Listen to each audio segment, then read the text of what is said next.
Capítulo de Samuel, el segundo capítulo, primero Samuel capítulo 2, vamos a leer unos pocos versículos.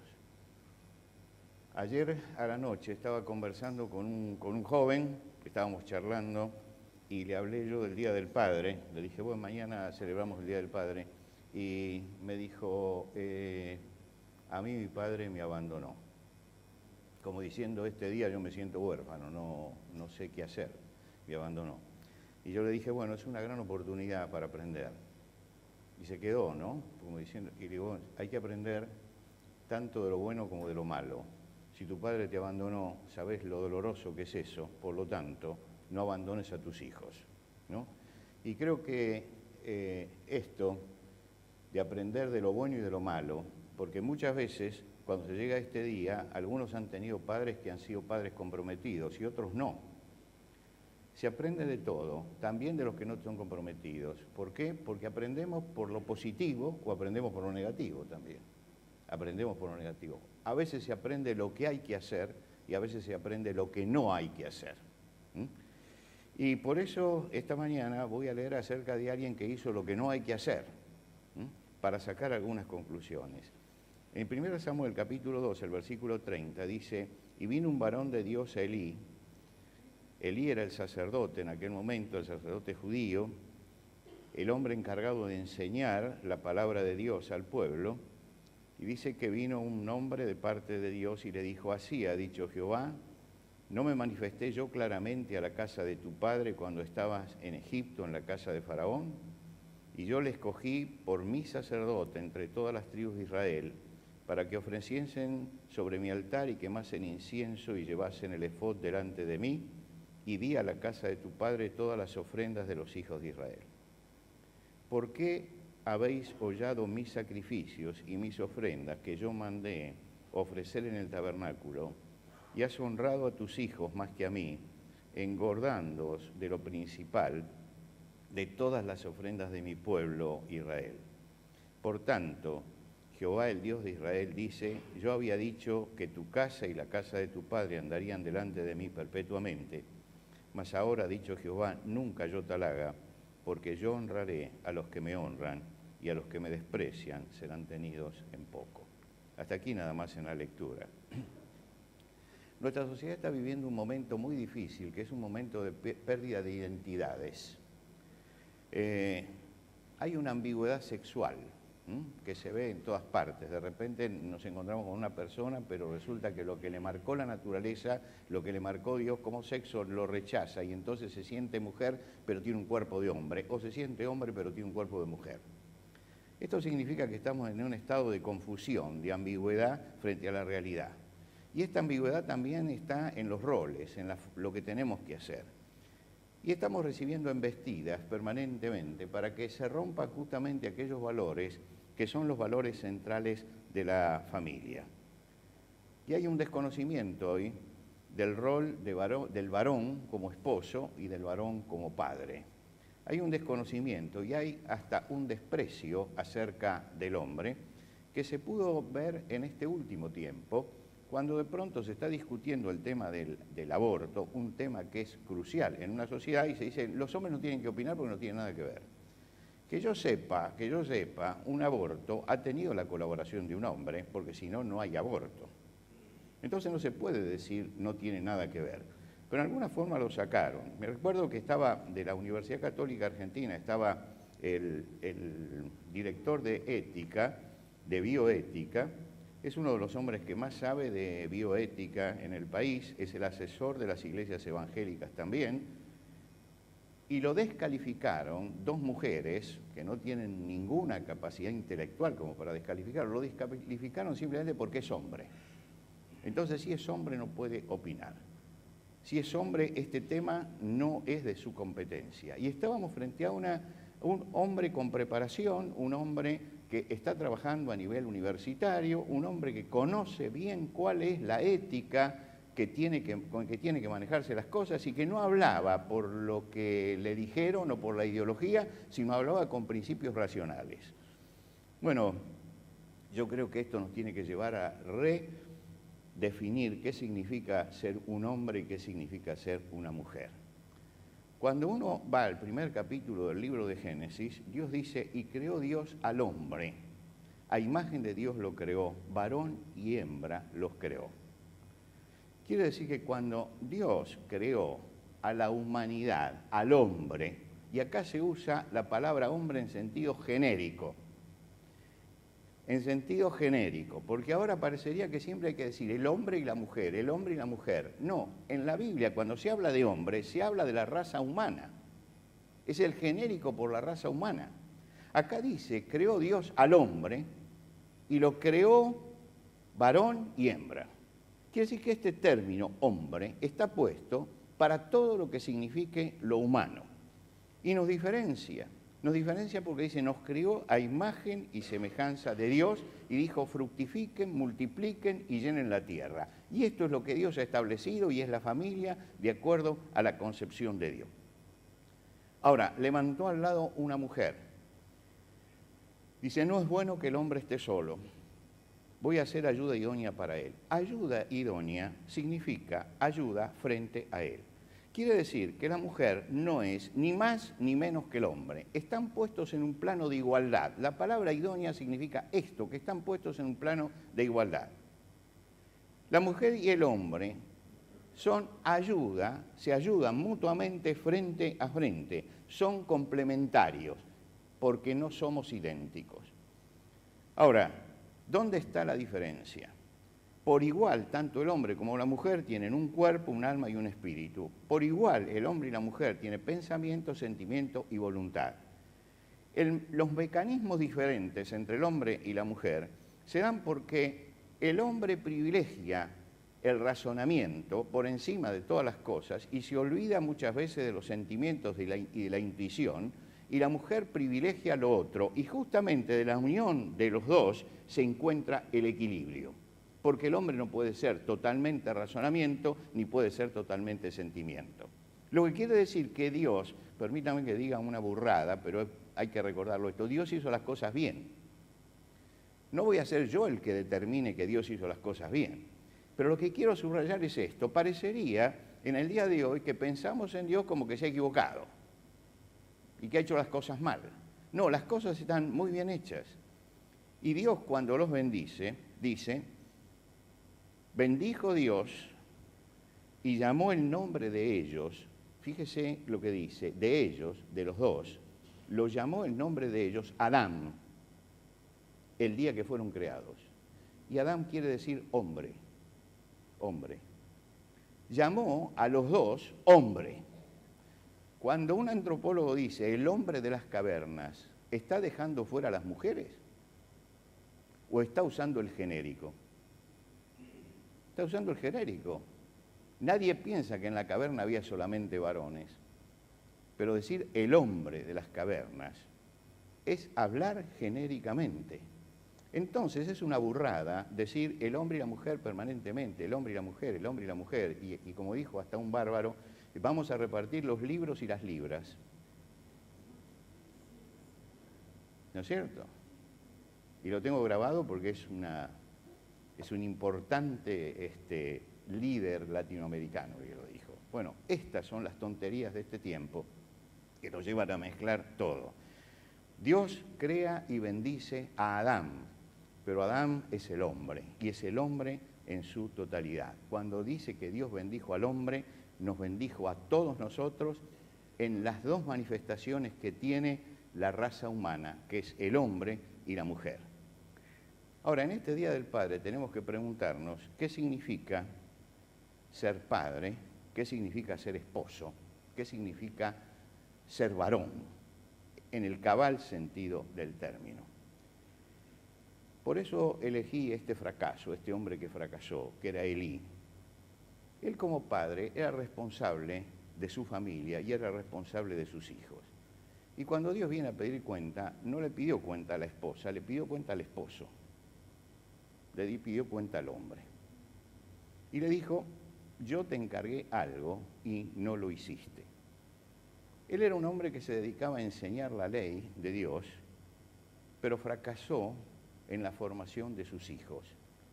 Y sus hijos, que en aquel momento el sacerdocio era hereditario, era por familia, había que nacer dentro de una determinada familia para ser sacerdote, ellos pervirtieron el santuario, pervirtieron la fe, pervirtieron a la gente. Y entonces los reprende, y los reprende duramente Dios a este hombre, porque no cumplió con el rol que tenía, que era el rol de padre, porque no supo ser padre.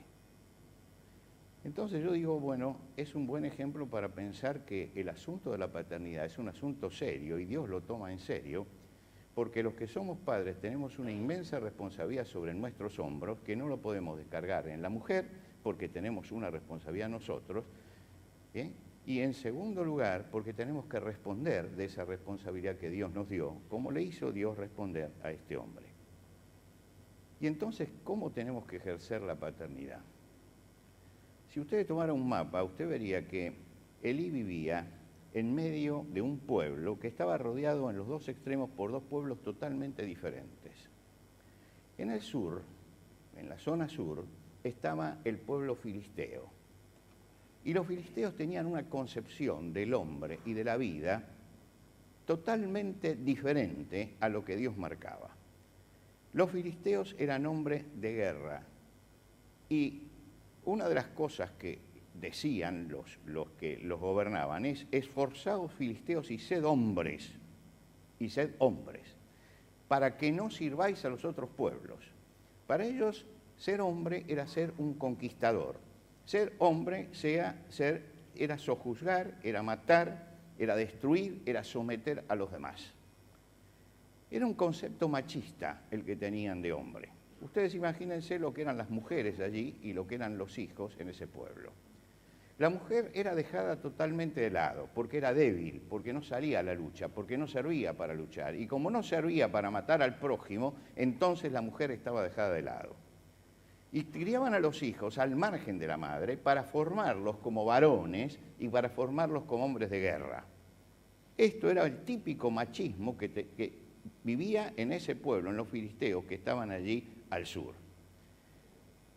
Los filisteos creían que los hombres no lloran, y eso es mentira, los hombres lloran también. Y es bueno también que los hombres lloren, porque quiere decir que tenemos sensibilidad si lloramos. Que ellos crean que a golpes se hacen los hombres, y los hombres no se hacen solamente a golpes. Los hombres se hacen también hablando, se hace también dialogando, se hace también razonando. Los hombres también necesitan sentimiento, necesitan comprensión, necesitan ayuda. Por lo tanto, cuando Elí miraba hacia el sur, él no tenía un buen ejemplo de lo que era la paternidad, porque era un pueblo machista. Y lamentablemente nosotros estamos viviendo en una sociedad donde hay mucho machismo, donde hubo mucho machismo y hay mucho machismo. Esto es innegable. Pero hay que tener cuidado de no cambiar el machismo por el femichismo, que es convertir vuelta simplemente a la tortilla. Lo que tenemos que encontrar es justamente la igualdad en estas dos cosas, que cada uno cumpla su rol. Ese pueblo era un pueblo que había aniquilado totalmente sus sentimientos, que veía a la mujer simplemente como un objeto sexual y que amar a la mujer o ser compañero era debilidad. Y el machismo es eso. ¿Se acuerdan ustedes de ese tango que habla del que se enamoró? Y dice: decí por Dios que me has dado, que estoy tan cambiado, no sé más quién soy. El malevaje extrañado me mira sin comprender, está perdiendo cartel el guapo que ayer brillaba en la acción. Y termina diciendo: ya no me falta para completar más que ir a misa e hincarme a rezar. Como diciendo, eso sería ya lo último para mí. Eso es el machismo, eso es el machismo. Y quiere decir que el machismo estuvo muy metido dentro de nuestro pueblo. Y está todavía muy metido.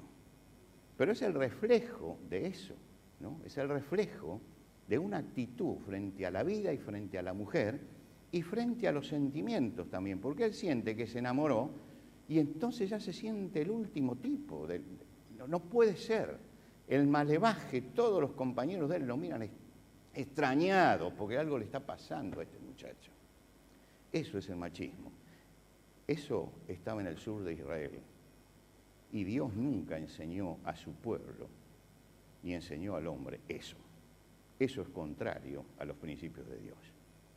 Pero si miraban al norte, había otro pueblo, y otro pueblo totalmente diferente. Eran los fenicios. Los fenicios se dedicaban al comercio. Ellos comerciaban. Para ellos,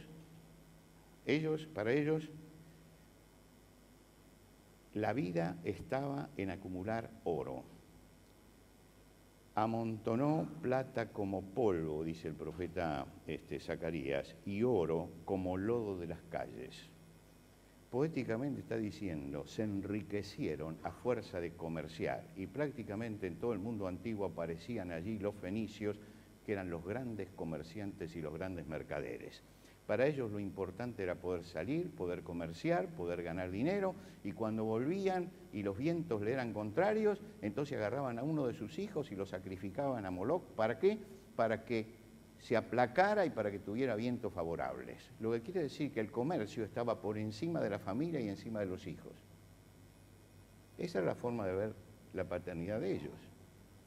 Es decir, ellos juntaban todo el dinero posible y tenían todo el dinero posible, y si los hubieran detenido por allí, le hubieran preguntado, dice, miren, yo proveo de todo, les doy todo lo que necesitan, punto.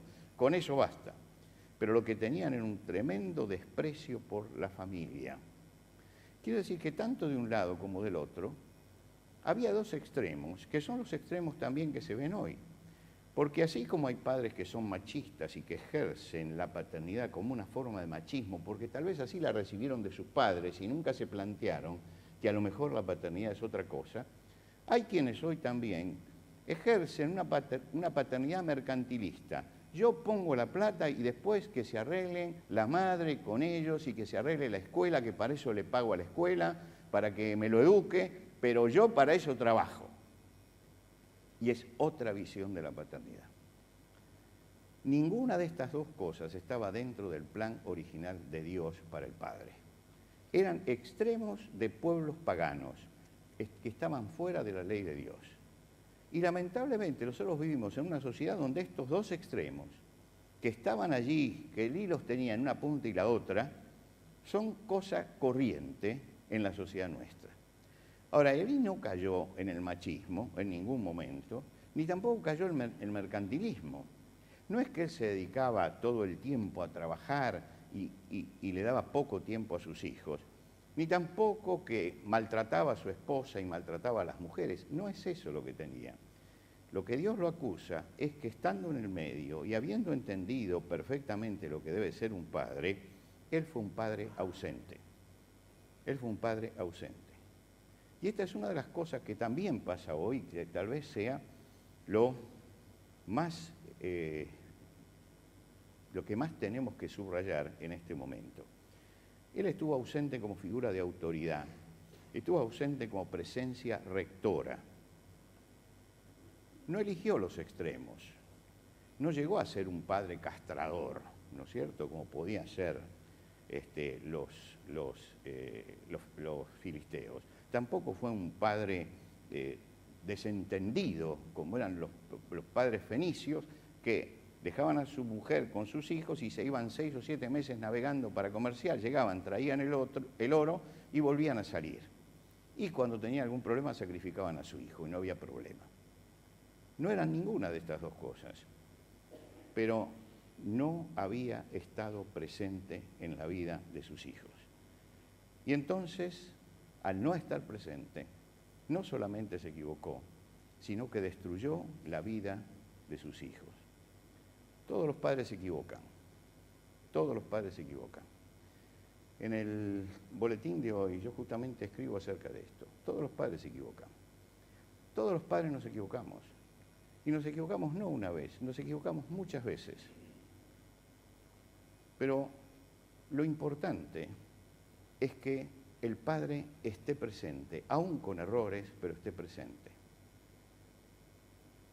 Abraham fue un hombre que se equivocó. Usted puede leer la historia de Abraham en los primeros capítulos de Génesis, del capítulo 12 en adelante. Se equivocó. Y se equivocó muchas veces. Pero él estuvo presente en la vida de su hijo. Y estuvo presente y logró que su hijo encaminara bien su vida. Era un padre que había estado presente. Y lo que necesitamos hoy como padres es estar presentes como padres. Nadie se achique por todo este movimiento que hay de que el padre ya lo hemos tirado a un costado y que no sirve y ahora el feminismo y todo lo demás. El padre tiene un rol fundamental en una sociedad. El padre es la base también de la familia y de la sociedad, porque la tiene que sostener, porque la tiene que orientar, porque es responsable de eso. La familia es una entidad vertical, no es una entidad democrática. Hoy se quiere democratizar todo. No, la familia no es democrática, no es democrática. Hay un sociólogo árabe que está radicado en Francia, trabaja en Francia, y él analiza esto. Y es interesante porque un árabe se crió en otra cultura y está mirando la cultura occidental. Y este filósofo se llama Saidi Laidi. Él dice, a medida que se democratiza la familia, disminuye y se debilita la democracia en la sociedad. La familia no está pensada para ser democrática, tiene que funcionar como un ámbito de autoridad. Es el padre quien tiene que formar en sus hijos la idea de orden y respeto que luego se refleja en toda la sociedad. Quiere decir que él, que no es un cristiano, aclaremos, que está mirando desde afuera y mira la sociedad occidental porque está viviendo en Francia, pero que la mira con los ojos de otra cultura, él está diciendo, cuidado, no democraticen esto. La democracia sirve para algunas cosas, pero para otras cosas no sirve. Y la hemos llevado primero a la escuela, y así nos va con esto. Los chicos cada vez saben menos. ¿Por qué? Porque se ha quitado autoridad a los profesores, a los que enseñan. Y ahora la quieren llevar también a la familia, la democratización. No, no es democrática. Y usted, padre, tiene que entenderlo. Y ejerce autoridad sin miedo. No tenga miedo de ejercer una autoridad medida, equilibrada, sin excesos, pero ejerza su autoridad. Porque el problema hoy es que no se ejerce autoridad dentro de la familia. ¿Y de quién se espera? De usted, papá, que usted ejerce autoridad. Que usted dé la palabra de autoridad, que usted dé la orientación. Y para eso el padre tiene que conocerse. Hay tres cosas que uno tiene que conocer como padre. En primer lugar, tengo que conocerme a mí mismo como padre. Conocerme a mí mismo. ¿Qué clase de padre soy? ¿Soy un padre filisteo? ¿Soy un padre fenicio? ¿Soy un padre ausente? ¿Qué clase de padre soy? Y yo no lo digo para que miremos para atrás, ¿eh? Yo lo digo para mirar para adelante. Porque lo que pasó, pasó. Pero quisiera que esta mañana, ya que estamos en el Día del Padre, lo aprovechemos positivamente y no solamente en el aspecto sentimental, sino también en el aspecto racional. Entonces, preguntarnos qué clase de padre soy. ¿Estoy presente yo en la vida de mis hijos? ¿Estoy presente? No puede ser que el padre vea a sus hijos una vez a la semana.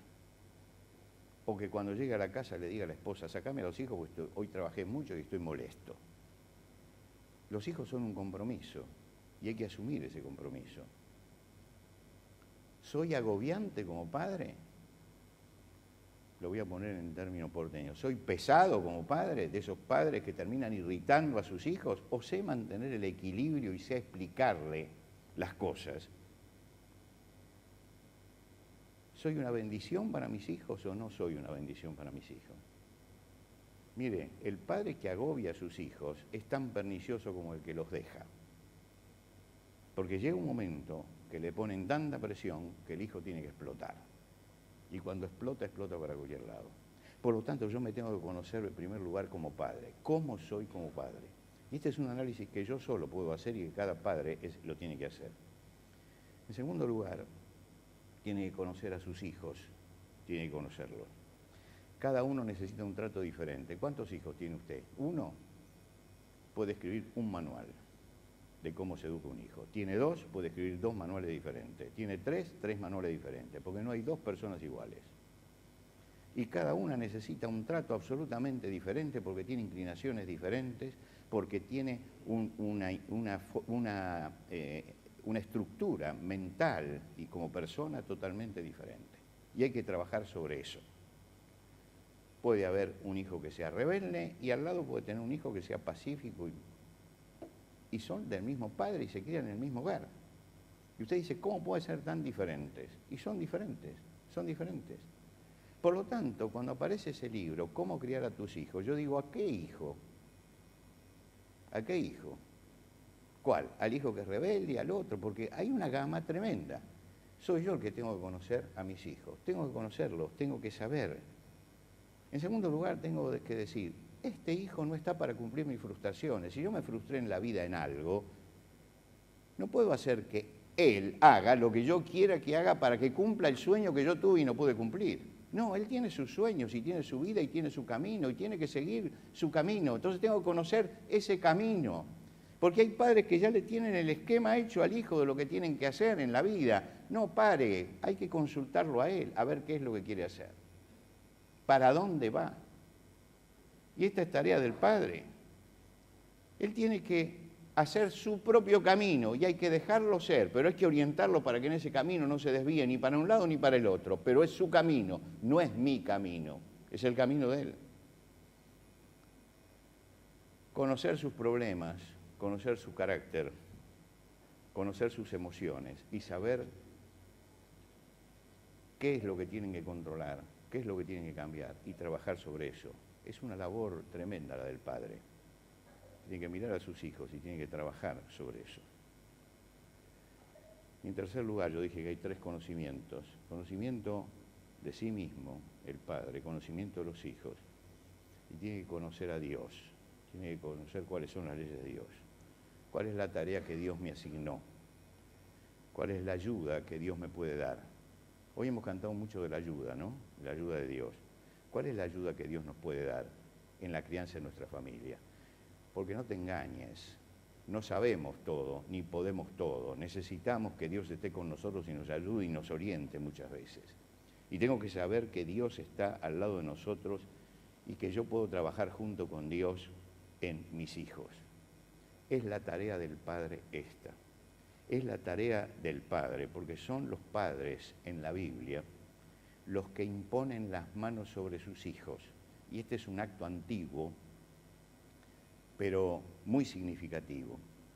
El padre ponía las manos sobre la cabeza de sus hijos y los bendecía y les daba su bendición. La usaban los viejos en el campo argentino, que iban y la bendición, tata, Dios te haga un santo, mi hijo. ¿De dónde viene eso? Viene desde muy antiguo. Ya en la Biblia está eso, ya los patriarcas hacían eso. Los patriarcas buscaban justamente bendecir a sus hijos. Y la tarea del padre es esa, bendecir a sus hijos. Que sus hijos, no ser para los hijos una maldición. Yo pienso en los hijos de Elí, pobres, estaban en el otro extremo, ya estaban totalmente perdidos. El papá que hizo fue una maldición para ellos, no fue una bendición, fue una maldición. Estando ausente, fue una maldición para la vida de ellos, porque le faltó esa palabra rectora que podía enderezar al árbol cuando todavía era enderezable.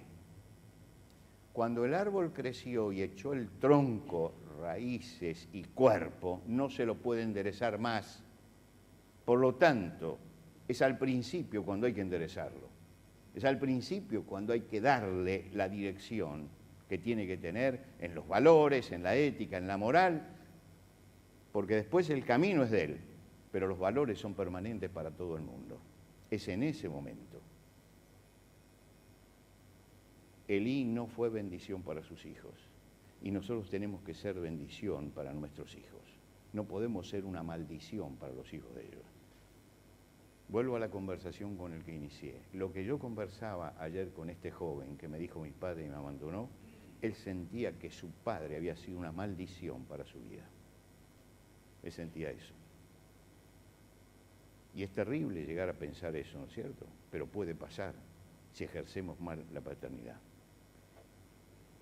Hay que asumir la responsabilidad, hay que ser sensible frente a la necesidad de nuestros hijos y bendecimos a nuestros hijos cuando le enseñamos orden, le enseñamos respeto y cuando la enseñanza del orden y el respeto la hacemos con cariño, porque entonces estamos cumpliendo el principio de Dios. Y deseo para todos un feliz Día del Padre y que sea también un día donde pensemos qué significa ser padre hoy. Y no miremos lo que dice la televisión y lo que dice la radio y lo que dicen, miremos lo que Dios dice acerca del Padre y vamos a tener entonces familias verdaderamente sanas. Le pedí a todos los chicos que vinieran, porque quisiera orar por todos los papás que estén presentes, pero quisiera que también los hijos estén al lado de su papá.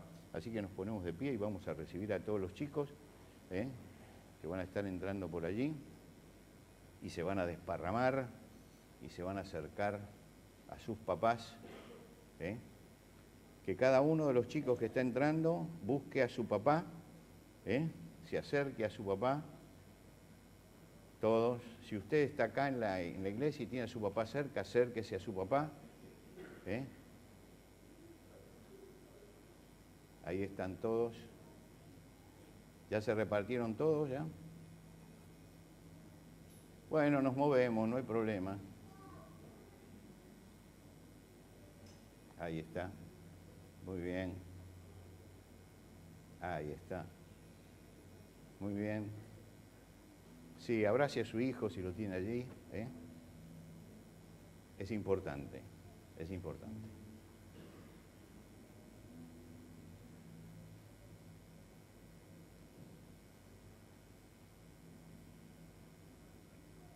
Muy bien, ya estamos todos. Entonces yo les pido que nos inclinemos y oremos al Señor.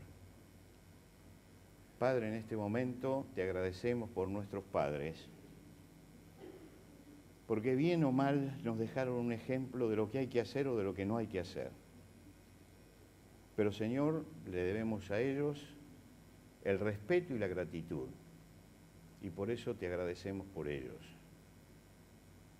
Pero te pedimos especialmente por nosotros que estamos ejerciendo todavía la paternidad. Permítenos, Señor, ser sabios, saber ser equilibrados como padre, y Señor, sobre todo, que no renunciemos a la autoridad, no renunciemos a ser lo que tú quieres que seamos. Ayúdanos a cumplir, Señor, con aquellas cosas que son nuestra obligación para que nuestros hijos crezcan sanos, con valores y sean útiles a la sociedad. Señor, sabemos que estamos en un momento muy difícil y que tenemos una juventud que se ha lanzado por caminos destructivos y pensamos que todos esos jóvenes que han perdido los valores, que están en la droga, en el alcohol, en la violencia, son el resultado de padres que no supieron cumplir su cometido.